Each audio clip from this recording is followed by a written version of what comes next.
अंजलि, तुमने अभी तक मम्मी के कपड़े नहीं बदलवाए। तुम्हें पता है ना, आज भैया भाभी मम्मी से मिलने आने वाले हैं। उन्हें ऐसी हालत में देखेंगे तो क्या सोचेंगे। अब जाकर पहले उनके कपड़े बदल कर आओ। सुधीर अंजलि को आवाज़ देते हुए कहा। सुधीर, कितनी बार कहा है तुमसे कि एक नर्स रख लो, लेकिन तुमसे रखते नहीं बनता। अब राधिका तो आते से ही आएगी, वही आकर बदलेगी उनके कपड़े। अंजलि ने भी पलटकर जवाब दिया। तुम्हें पता है ना मैंने कि मैं नर्स अफोर्ड नहीं कर सकता। तुमने पहले ही मुझसे पूछे बिना ही अंजलि के 3,000 रुपये बढ़ा दिए। पैसे क्या पेड़ पर लगते हैं? सुधीर ने जवाब दिया। अच्छा, तुम अकेले कोई पैसे नहीं लगा रहे हो, तुम्हारे भैया भाभी भी तुमको बराबर पैसा देते हैं अपनी मम्मी के इलाज के लिए।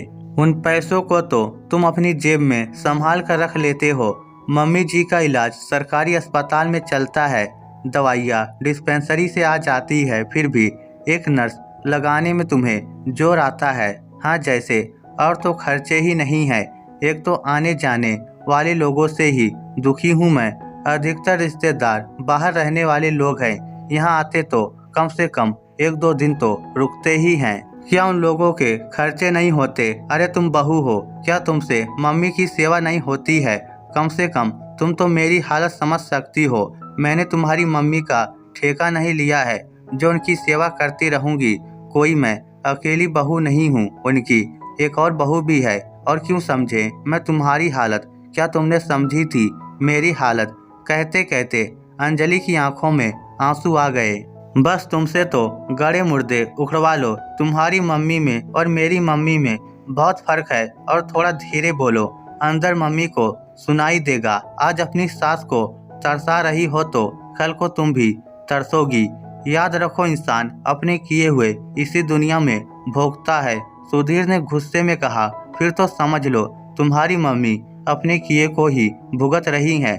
मेरी माँ भी इसी तरह बिस्तर पर थी, लाचार सी। बदले में तुम्हारी मम्मी ने और तुमने क्या किया था? कहती कहती अंजलि के आंसू जब रुके नहीं तो वह अपने कमरे में चली गई। अंजलि अपनी मम्मी की इकलौती बेटी थी। पापा का देहांत बहुत पहले हो गया था। घर वालों ने उनकी दूसरी शादी के लिए दबाव भी बनाया था, पर अंजलि के चलते उन्होंने शादी के लिए हाँ नहीं की। आखिर एक स्कूल में नौकरी कर उन्होंने अंजलि को पाल पोस कर बड़ा किया था। जब अंजलि ने अपनी शिक्षा पूरी कर ली तो उन्होंने सुधीर से उसका विवाह करवाया था। जितनी उनकी क्षमता थी उतना उन्होंने अपनी बेटी को देकर विदा किया था। अंजलि की विदाई के बाद अब वह अपने घर में बिल्कुल अकेली हो चुकी थी। उनके पास प्रॉपर्टी के नाम पर सिर्फ उनका एक 3 कमरों का मकान था। दिन में तो वह स्कूल में बच्चों को पढ़ाती थी और शाम को आस पड़ोस के बच्चों को ट्यूशन देकर अपना टाइम पास कर लेती थी, जिससे उनका अकेलापन भी काफ़ी हद तक दूर हो जाता था। इधर अंजलि भी अपने ससुराल में खुश थी। घर में सास शोभा जी और पति सुधीर ही थे, जबकि जेठ जेठानी दूसरे शहर में रहते थे। एक दिन अचानक अंजलि के पास उसके मायके में पड़ोस में रहने वाले शर्मा जी का फोन आया। उन्होंने बताया कि मम्मी की तबीयत ज़्यादा बिगड़ गई है, उन्हें अस्पताल में एडमिट कराया गया है। ये सुनकर अंजलि सुधीर के साथ फटाफट अपने मायके रवाना हुई। वहां जाकर पता चला कि उन्हें हार्ट अटैक आया था और ब्लॉकेज ज़्यादा था, इसलिए बाईपास करना जरूरी था। खैर, मम्मी का मेडिकल था तो सब कुछ आसानी से हो गया। सुधीर तो तीसरे दिन ही वापस आ गया, पर अंजलि वहीं रह गई। 10 दिन बाद उन्हें अस्पताल से छुट्टी भी मिल गई, लेकिन समस्या ये थी कि अब बार बार चेकअप के लिए जाना था। उसने इस बारे में सुधीर से बात की तो उसने कहा, यार मेरी मम्मी भी तो अकेली है, इतने दिन वहाँ छोड़ दिया वह क्या कम था। आखिर मम्मी भी अकेली यहाँ परेशान होती है। अब कुछ भी हो, तुम तो यहाँ वापस आ जाओ। सुधीर के फैसले को सुनकर अंजलि वापस आ गई, लेकिन अपने साथ अपनी मम्मी को भी वहीं ले आई। आखिर उन्हें अकेली किसके भरोसे छोड़कर आती। उन्हें वहां देखकर शोभा जी और सुधीर दोनों का मुंह बन गया। वह लोग तो सीधे मुंह से बात भी नहीं करते थे। कई बार शोभा जी वही पास वाले कमरे में बैठकर जानबूझकर जोर जोर से बड़बड़ाती थी, ताकि उनकी आवाज़ अंजलि के मम्मी के कानों तक पहुँचे। पहले के लोग तो बेटी के घर का पानी भी नहीं पीते थे, पर हाय रे कलयुग, आजकल तो बेटी के घर में आकर टिक जाने का जमाना आ गया है।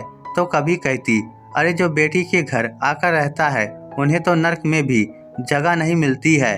शास्त्रों में लिखा है ऐसे लोग तो धोबी के नरक कुंड में जाकर गिरते हैं। ये देखकर अंजलि को भी दुख होता था, पर वह कुछ कर नहीं पाती थी।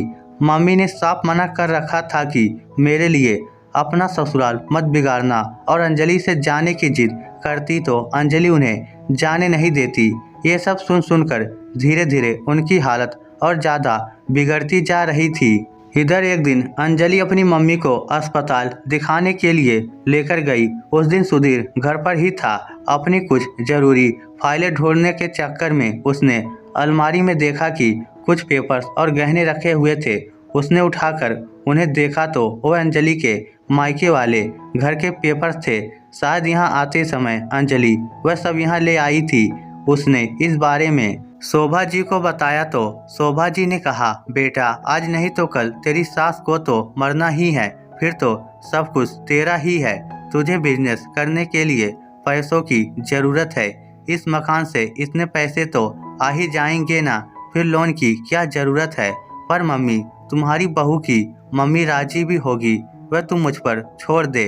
बस तू जरूरी पेपर्स बनवा ले और फिर अंजलि को यहाँ से किसी काम से ले जाना। शोभा जी ने कहा। 5 दिन बाद शाम को सुधीर ने अंजलि से तैयार होने को कहा। अंजलि तुम तैयार हो जाओ, बहुत दिन हो गए हम कहीं नहीं गए, तो आज हम मूवी देखने चलेंगे। पर अंजलि ने मना कर दिया तो सुधीर नाराज हो गया। पर जब अंजलि की मम्मी को ये बात पता चली तो उन्होंने अंजलि को समझा कर भेजा।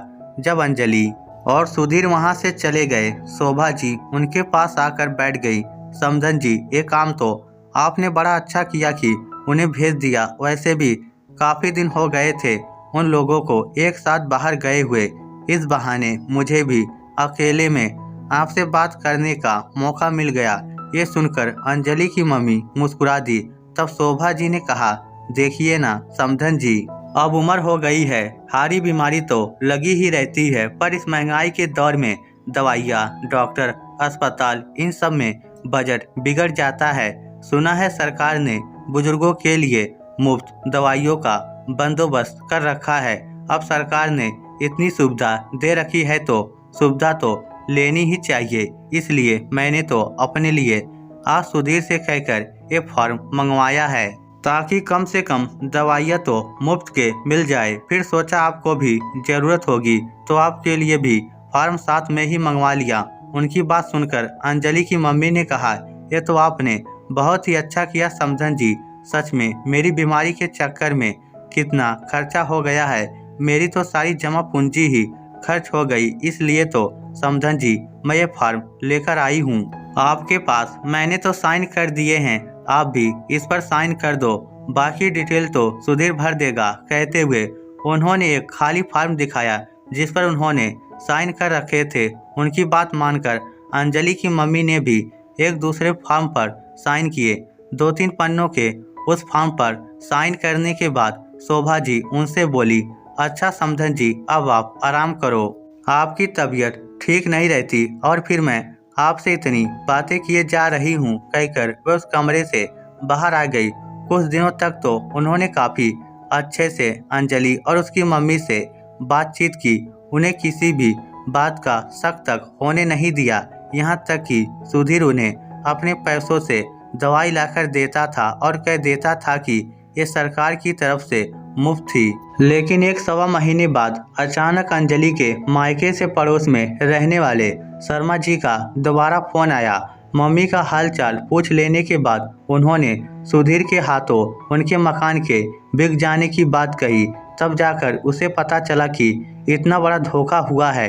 उस रात उसका सुधीर और शोभा जी से अच्छा खासा झगड़ा हुआ था, पर दोनों बेशर्मी के साथ बोले थे, अरे आज नहीं तो कल सब कुछ हमारा ही तो था, बेचकर हमने हमारे काम में ले लिया तो गलत किया है। हमारी तरक्की हो रही है तो तुम्हारी भी तरक्की हो रही है, पर यह तो धोखा है। आपने धोखे से मेरी मम्मी के साइन करवाए हैं पेपर पर। अब धोखा है, फ्रॉड है, कुछ भी है तुमसे और तुम्हारी बीमार माँ से जो बन पड़े कर लो। शोभा जी हाथों को नचाते हुए बोली और अपने कमरे में चली गई। उन लोगों के झगड़े की आवाज़ अंदर तक अंजलि की मम्मी के पास पहुंच रही थी। अंजलि जब उनके पास गई और बोली, मम्मी बहुत बर्दाश्त कर लिया मैंने इन लोगों को, आज तो मैं इनको पुलिस के हवाले करके रहूंगी। इतना बड़ा धोखा दिया हमें इन लोगों ने, अब चाहे तलाक ही लेना पड़े पर मैं इन्हें छोड़ूंगी नहीं। नहीं बेटा, तू कुछ नहीं करेगी। मैं अब कितने दिन की मेहमान हूँ, फिर मेरे बाद तो तेरा कोई है ही नहीं। अंजलि की मम्मी ने कहा, पर मम्मी इन धोखेबाजों के साथ बेटा नहीं से तो कोई तो है, कम से कम तू अकेले तो नहीं रहेगी। तू बस इस घर को छोड़कर नहीं जाएगी। इन लोगों के कर्मों की सजा तो भगवान देगा, तुझे बस मेरी कसम है। अंजलि की मम्मी ने अपनी कसम देकर उसे रोक लिया, लेकिन वह इस दुनिया में ज़्यादा दिन नहीं रही। कुछ दिनों बाद ही उनका देहांत हो गया। पर शोभा जी और सुधीर को कोई दुख नहीं था, उनके लिए तो बस अब पीछा छूटा था। पर अंजलि सबसे बहुत दुखी थी। इस बात को भी 5 साल हो गए थे। दोनों माँ बेटे को अपनी गलती का कोई दुख नहीं था, लेकिन अभी 2 महीने पहले सुधीर के बिजनेस पार्टनर ने उसे धोखा दे दिया, जिसके कारण उसे काफ़ी नुकसान उठाना पड़ा था। बार बार उसके घर चक्कर लगाने के बावजूद भी वह सुधीर को कुछ भी देने को तैयार नहीं था। इसी बारे में वह और शोभा जी उसके पार्टनर के घर जा रहे थे कि रास्ते में एक्सीडेंट हो गया। सुधीर को तो हल्की फुल्की चोटें ही आई थी, लेकिन शोभा जी को बहुत ज़्यादा लगी थी। 20 दिन तक तो वह हॉस्पिटल में ही रही। वहाँ तो नर्स ने संभाल लिया था, लेकिन घर आने के बाद उन्हें किसी न किसी की ज़रूरत होती थी। लेकिन अंजलि सेवा करने से साफ मना कर दिया। आखिर कुछ देर बाद उसके जेठ जेठानी वहाँ पहुँच गए। जेठानी ने आकर ही शोभा जी को संभाला था। ये देखकर सुधीर ने कहा, देखो ये भी एक बहू है जो अपनी सास की सेवा में तत्पर है, वरना कुछ बहुएं तो ऐसी होती हैं जिसे अपनी सास से कोई लेना देना नहीं होता। इससे पहले कि अंजलि कुछ कहती, उसके जेठ ने कहा, सही कहा तुमने, कुछ बहू अपनी सास की सेवा कर लेती हैं। बस बात यह है कि मैंने अपनी पत्नी के साथ कभी कुछ गलत नहीं किया और ना ही किसी को करने दिया, पर तुमने मम्मी के साथ मिलकर अपनी पत्नी और उसकी मम्मी को धोखा दिया। फिर तुम उससे सेवा की उम्मीद कैसे कर सकते हो? अपने भैया की बात सुनकर सुधीर चुप हो गया। कम से कम तुम्हारी पत्नी तुम्हारे साथ तो खड़ी है। मेरा पति ऐसा कर देता तो जेल की हवा खिला देती। अचानक भाभी ने कहा, भैया भाभी 2 दिन वहाँ रहे, पर भाभी ने ही शोभा जी को संभाला। अंजलि एक बार भी कमरे में नहीं गई, ना ही भैया भाभी ने उससे कुछ कहा। आखिर कैसे उम्मीद करते थे कि इतने धोखे के बाद वो उनकी माँ की सेवा करेगी। आखिर इस तरह के हालात देख भैया भाभी अपने साथ ही शोभा जी को ले गए, लेकिन जाते जाते सुधीर को जरूर समझा गए, अपनी गलती को सुधार ले। माँ की सेवा करने के लिए तो फिर हम भी हैं, पर तेरी सेवा करने के लिए कोई नहीं होगा। सोच, 5 साल पहले तू जिस जगह खड़ा था आज भी उसी जगह खड़ा है। धोखे का एक पैसा नहीं बचा तेरे पास। भाई कर्म लौट कर आते हैं, इसलिए संभल जा। पर पता नहीं ऐसा क्या दम भरा हुआ था सुधीर में कि उसने अभी भी अपने किए की माफ़ी नहीं मांगी और ना ही अंजलि ने उससे माफ़ी की कोई उम्मीद की। इस स्टोरी को लेकर आपकी क्या राय है?